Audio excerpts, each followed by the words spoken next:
All right, state my name for the record. It is Joe A. Carrell. Awesome. What's your name? Royce Richmond. Royce Richmond. Awesome. So, what do you like about warm audio, Joe? What do I like about warm audio? About everything. First of all, the people are cool. Like people like Royce. No, actually, it's the gear. I was quite a gear snob, you know, because I was fortunate enough. What are those? What's that? Well, I was a guy that comes up in real studios. It's full of APIs and NEVs and SSLs, and you get to the point where you think that if it don't have that name, it can't be any good.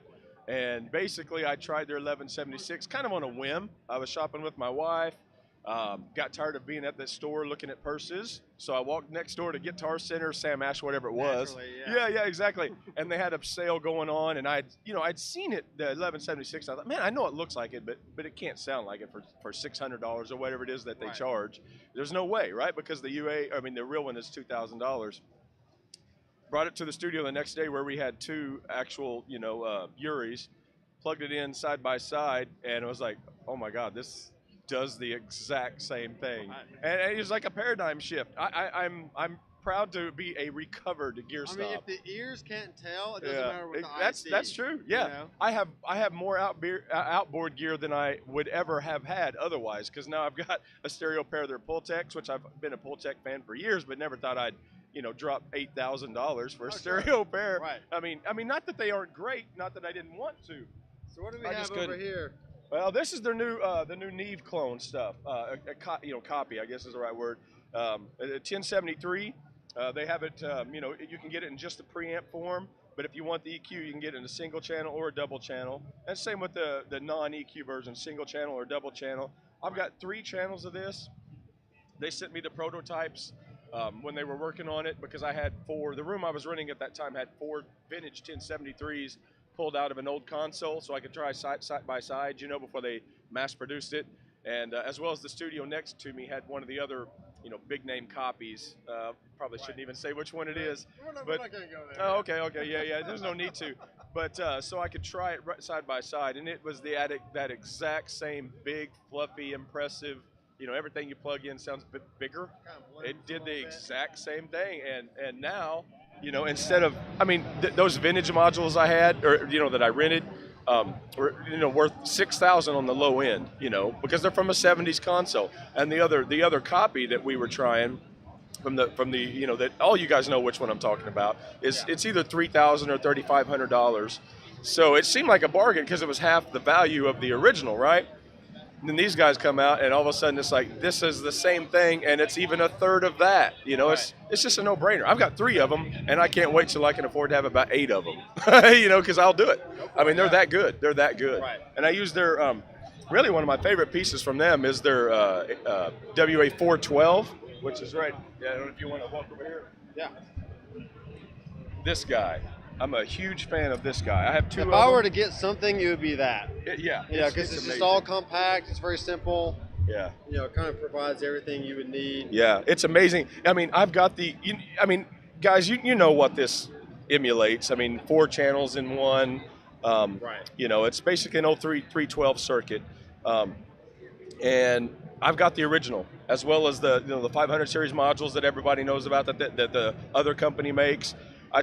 I use this instead of that because it's got an output trim. Oh, that's good. With it, the original company has finally decided to add an output trim, but at an increased cost. So this guy, I paid $2,500 or $2,700 for my other, my original name version. Right. You can get this for $1,200, and it not only does it sound every bit as good. It really does. It's an exact copy pretty much, but you got the output trim and you got the impedance switch. So it's actually got a few bells and whistles that even the real guy, we'll call it, or whatever, doesn't have. Right. Exactly. And yeah, it's just a winner. It's a winner. I'm knocked out by their stuff. I have at least one of everything they make. One of everything they make. Yeah. And I use it side by side every day with API, Neve. You know, I've got real Neve channel stuff. I've got real API stuff. I have real Neumann. You know, I mean, all the names that you guys know, Avalon, Manley. All of it, yeah. I've got all of that too, and I use this right with it. It's every bit the same quality, regardless of the price difference. You know what I mean? And that's it. You know, that's what I think a lot of guys in my position. It's hard to convince them of that because we've been, you know, led to believe, man, if it's not like a preamp, for example, if it's not $1,000, you know, or above, it's not. It can't be worth our time, and they're proving it wrong. You know, there's a couple companies, you know, that are doing that nowadays. And you know, so it's a good time to be in this business. You know, we don't have to spend $500,000 anymore. You know, or we don't. We can. Well, the days of spending $5 million on a record is just they're gone. You know, they're way gone. But what I like about it is some of my clients that work at their home studios that used to use, you know, microphones that they spent $200 or $300 on from Guitar Center. You know, I mean, and I would always fight, especially if they layered up their vocals or something. I'd fight kind of that harsh sibilance and you know what I mean, edgy. You know, not what we would get if we used a high dollar mic like a Neumann or something. You know, I mean, it was a battle. It was a battle. Yeah. Now they can go out there and buy, you know, like this. I think is $700. Man, I wish I knew for exactly. Oh, that's okay. This is $500. This, the Mac Daddy, you know, the U47 copy, is only $900.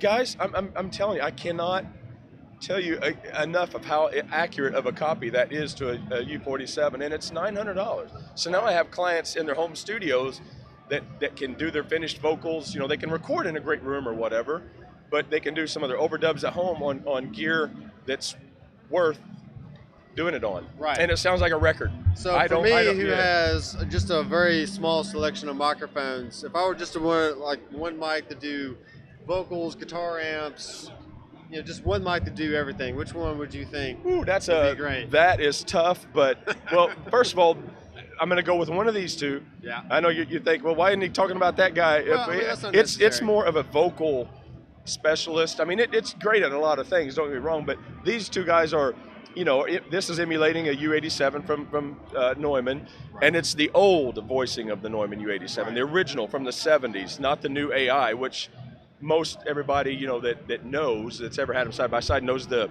old ones are more preferred because they're transformer based, and they're a little smoother in the upper mids, as well as just there's a little thing at 800 cycles. I can't hardly explain it, but it's a thing. And the old models were better in that area. Anyway, so you everything has a thing, right? Yeah. So you know that the U87 is considered an all-around great workhorse mic, always has been. This emulates the original 70s era 414, the EB model, which was silver and had the brass capsule. The brass capsule was actually the exact same capsule that came out of the coveted C12 tube mic. Oh, cool. So anyway. Yeah, I've heard the C12 capsule before. Yeah, but this was the, you know, when AKG first came out with their 414, it used the same capsule, but it wasn't a tube circuit. So the high end was completely different. It's a stunning microphone and a great all around. You could use it on vocal, guitar, piano, electric cabinet, overheads, tom-toms. I mean, really, you could use it on anything, snare bottom. I'm going to go with these two. I'm going to go with one of these two. Pair or something, maybe? Here's the difference. This guy is richer in the mids. Okay. This guy, he's not at all a smiley face EQ, but it's, you know, an accurate copy of the original, which was great on the high end and actually very impressive on the low end too. Right. So which because is why of they work great for like snare drum. Right, exactly. Overheads and things like that. But man, so yeah, it depends on how much high end you want. If you want the high end to be a little, you know, very present, go with the 14. If you want the mids to be, you know, more mid forward, go with the 87. That's about all the advice I can give because they're both that great. Well, I have a stereo pair of each of them. Actually, I just added another stereo pair of the 14s because I like to use them on piano, and then for sure on tracking days. And then I have two more left over in case I want to throw them on something else. Right. You know. Well, I had a vocal session the other night with I think she might have been 19, 20, female singer, and really good voice, but you know, every singer's different. Oh yeah, absolutely. You know, it's like some people's gonna have more upper end stuff, someone's gonna be more honky in the mid range. Yep. You know, so. Honestly, all four of these mics are voiced very differently. They all do a different thing, and that's kind of the beauty of microphones for guys like us. when we tell our wife that we need more than one, we really do mean it. Right. It's like, but you just got the 14. Why are you telling me you need the 87? Right. Hey, we actually do. You know, so just got a strat. Why, yeah. why do you need a telly now? Exactly. It's like, baby, I need a different tone. Come on. Yeah. Exactly. So that bodes well for us guys that want more. We want more. Right. We do. We really do. Exactly. But yeah, I'm a big fan, and almost became the like everybody now just automatically affiliates me with this company every time they come out with a new product. No, not at all. But it's because I love talking about gear. I love it, So especially gear that I believe in, and I'm excited. What I'm excited about is that I can buy this stuff for a fraction of what I thought I was going to have to buy this stuff 4 or 5 years ago, and was buying this stuff for. Right. When I bought my Manly, when I bought my whatever. He's like, oh gosh, that's a big, this year, that's I'm going to buy that one thing because that's pretty much all I can do, and not be divorced.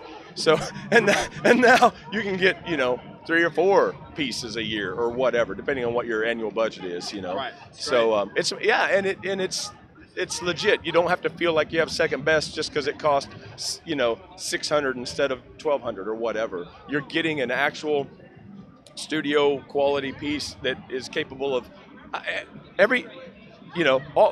man, this sounds braggy, but I don't mean it that way, but all 4 of the records that I've worked on that are Grammy nominated had their stuff all over it. Right. It's there. Well, it's there. To me, it seems like if you're passionate about the gear, it's because you're passionate about the work. Yeah, exactly. Oh, yeah, absolutely. And you choose the right tools. That's not going to break the break the bank, and it just works. So yeah, it excites me to tell guys they can get an accurate U47 copy for $900. That's never been possible before. You know what I mean? The next best copies of a U47 were $3,000 or something like that.